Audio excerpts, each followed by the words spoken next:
Alors, on termine par la SFAR, bien sûr, avec son président, Francis Bonnet, et puis Laurent Delaunay, sur le titre qu'ils nous ont proposé, comme vous avez vu dans le programme, mais également sur la réponse à la question, que pensez-vous des indicateurs pour cette discipline transversale?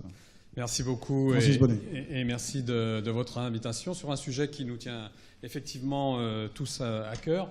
Alors, je vais faire effectivement un commentaire sur les indicateurs qui nous seront proposés, mais avant vous dire que finalement notre réflexion s'appuie bien sûr sur notre pratique, mais aussi sur une enquête récente qu'on a faite en 2014, qui s'appelle l'enquête Opéra, qui a consisté à regarder l'activité sur plus de 200 établissements tirés au sort et qui correspond donc sur ce qu'on appelle des enquêtes un jour donné, en l'occurrence 2, à plus de 7000 patients.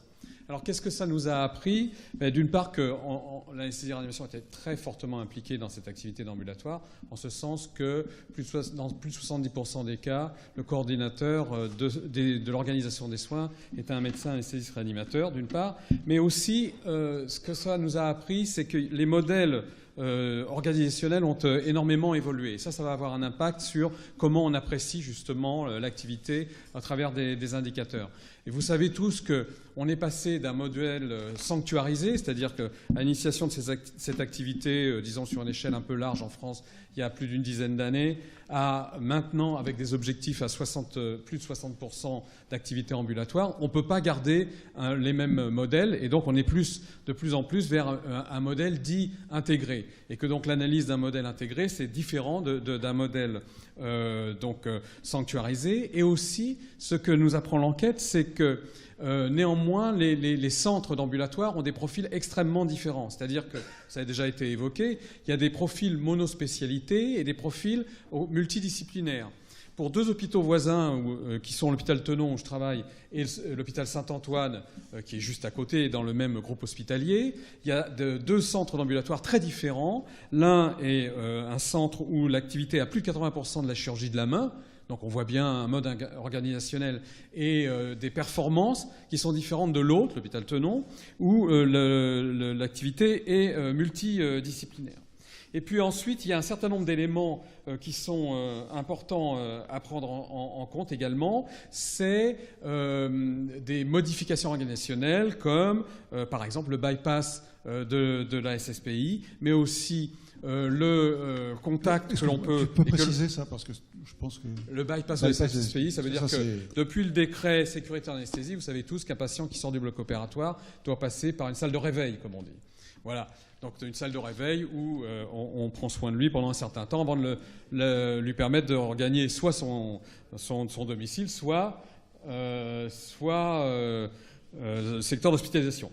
Et donc, on étudie, par exemple, pour la chirurgie de la cataracte, qui se fait le plus souvent sous topique, comme vous le savez, eh bien, la possibilité de supprimer ce temps qui ne s'impose plus, puisqu'il n'y a plus de geste anesthésique à proprement parler, si ce n'est un geste extrêmement localisé. Donc voilà, ça c'est une mode organisationnelle qui se met en place. Mais aussi, donc, ce que je voulais dire pour terminer, c'était l'aspect, pour terminer l'analyse de départ, c'était l'aspect également de contact avec les patients. Et ça a été dit également, bien que ça ne soit pas l'anesthésie-réanimation qui soit la plus impliquée là-dedans, mais on sent bien qu'il y a une lourdeur des soins qui s'est déplacée vers le suivi post-opératoire, avec des nécessités de suivi plus rapprochées, et vers l'organisationnel préopératoire. Là, effectivement, on a un rôle à jouer.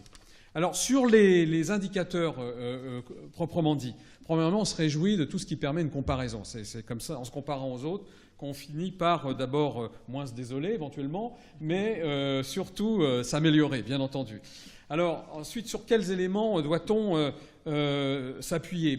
Je crois que l'analyse, en tout cas, des indicateurs qui ont été proposés, et sur la base de ce que je viens de dire, elle doit tenir compte des procédures. C'est-à-dire, c'est une chose d'analyser centre par centre, effectivement, mais il doit y avoir un analytique de l'activité qui est menée dans un centre et du type de procédure qui s'y pratique. Et par exemple, si l'on parle des indices de conversion, et on va dire sur 3 ou 30 jours ce qu'il faut en penser, enfin de notre point de vue, mais si on parle de ces indices de conversion, on peut trouver inacceptable capable d'un indice de conversion supérieur à 1% si on fait de la chirurgie de la main, par exemple, alors que si on va faire de la chirurgie urologique pour laquelle il y a des problèmes urinaires post-opératoires, eh bien on peut accepter un indice beaucoup plus élevé.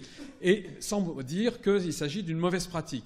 Et pour continuer dans le même sens, si on va vers l'innovation, c'est-à-dire des procédures qui sont pratiquées dans moins de 20%, ou avec un taux de moins de 20% pour l'ensemble d'entre elles, eh bien, il n'est pas scandaleux qu'on ait des chiffres de performance qui soient, en tout cas par rapport au standard, inférieurs, mais pas forcément, pour des procédures innovantes. Faire une procédure innovante en ambulatoire et accepter, je vais dire, mettons, 15% d'échecs, ça peut quand même être quelque chose d'intéressant si, derrière, on sait gérer les 15% d'échecs et qu'on les a intégrés dans la procédure de soins.